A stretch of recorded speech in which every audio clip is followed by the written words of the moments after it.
Hey, what is going on, people? This is Lieutenant Sheen. Today I'm going to be doing my review on Batman Bad Blood, the latest movie from DC Animation. And I have to say, this is a very well done film. Story-wise, I've noticed that it's kind of splits itself um, into three different plots. You got the main plot, which is Batman's missing. His family's got to go out and and figure out what's going on, along with Dick Grayson temporarily taking on the cape and mask, to protect Gotham, while the son of Batman, Damian Wayne, comes back from his trip in a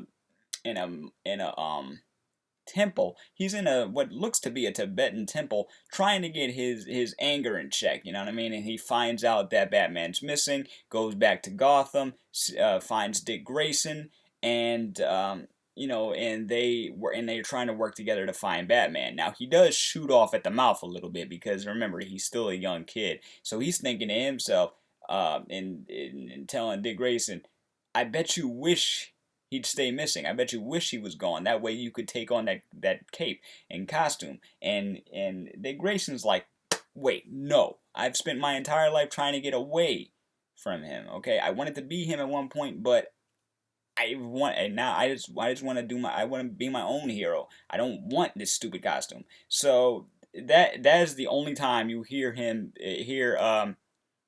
Damien shoot off at the mouth like that, because he's already had his story. But this is kind of continuing his story because it involves his other side of his family, the League of Shadows. So, and you got this new villain called the Heretic, who's shrouded in mystery for the time being. And when you first meet him, it's during the first fight between him, Batwoman, and Heretic's crew of thugs, and it's really well done. I mean, they have a featurette in this movie where they're talking about the way they choreographed the fights and how they animated the fights and how many different styles of martial arts they use and how they animated it and treated it like a real film. Really, this is why I love the Blu-rays. I love these Blu-rays because of the featurettes. I love documentaries, so this is like right up your alley. If you love to see behind the scenes stuff, and get an in-depth look on how things are done or where the ideas came from, definitely pick these up. Even if you don't particularly like the film, check out the special features. But in this case, I like them both. I mean, I have a bunch. So, but anyway, getting back to the topic at hand, the idea of this film is a real focus on family. I mean, you got Lucius Fox and his son, who has just come back from Iraq, from Afghanistan, and he's telling them, "Hey, if you join Wayne Enterprises, we could work together on some things and blah blah blah. You have a physics background, you have a math background, you'd be perfect for this job." And he's like, "No, I told you, Dad, before I went into the service and after, I don't want to work behind the desk. I'm a soldier. I belong on the front lines. I don't want to do that." So it's understandable that he would want to do something else to help besides just be the math guy and be behind the desk and blah blah blah. Even though he does want to connect more with his dad and his dad with him, but during an altercation with the same thugs from the beginning of the film, his dad ends up getting stabbed, and that's what inspires him to finally take on this suit, which he later calls himself Batwing. Now, if that is not a precursor to Batman Beyond, I don't know what is, because the suit looks awesome. I haven't really read much in the way of the Batwing comic, but his armor and everything else up there is so like it reminds me so much of Batman Beyond. If they did a Batman Beyond solo film, that would probably be. I would love to have that mentioned in it. I'm just saying, sometime in the future. And also you got Batwoman, who her story is more spread out throughout the film. Like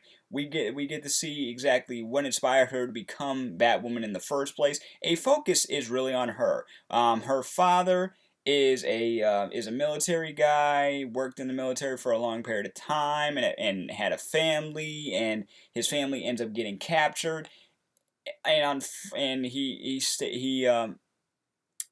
ends up leading a rescue.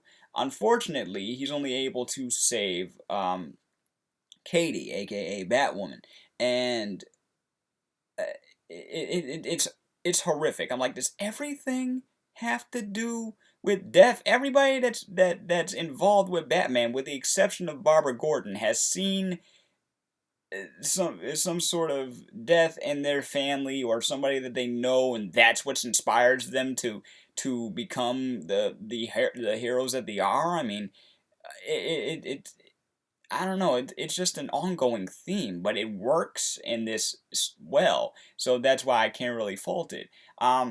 But it focuses on her a lot. I mean, we get to see her home life a little bit. We get to see her go out on try to go out on a date. Try to have a normal love life. We don't really get to see that with Batwing. The only thing we really see is dialogue between him and his father. Him trying to convince his father that he doesn't want to be just behind the desk or in some corporate office.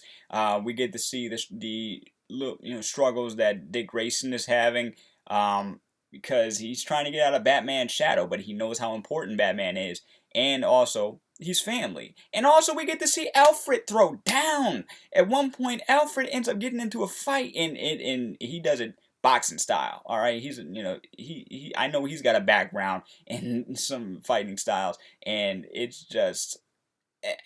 I was like, don't underestimate Alfred. Alfred is an integral part of the Bat family.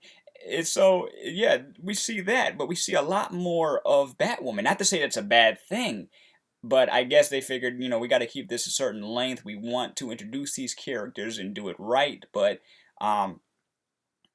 their focus was a lot. There was a lot of focus on Batwoman. When we do finally rescue Batman, you find out who is behind it, and you find out why, and you also find out who the heretic is. And can I just say that cloning is illegal for a reason? That's all I'm gonna say. And it's just a well done film. It doesn't run too long. It's about a little less than an hour and a half. It's got really cool features besides the featurettes that I've mentioned. If you're a Batman Brave and the Bold fan, it's got 2 episodes of Batman Brave and the Bold, as well as a documentary on the Bat family and where they came up with the ideas for these characters and the New 52 and everything. And so I'd say definitely pick it up. Now I am seriously looking forward to the movie that's going to come after this, which is Justice League versus Teen Titans. So definitely going to be doing a review for that, hopefully with some friends. So keep an eye on that. If you like this review, please subscribe, please like, let me know what you thought of the movie, what did you think of the review, and I will see you in the next video. Peace, love, and never be normal.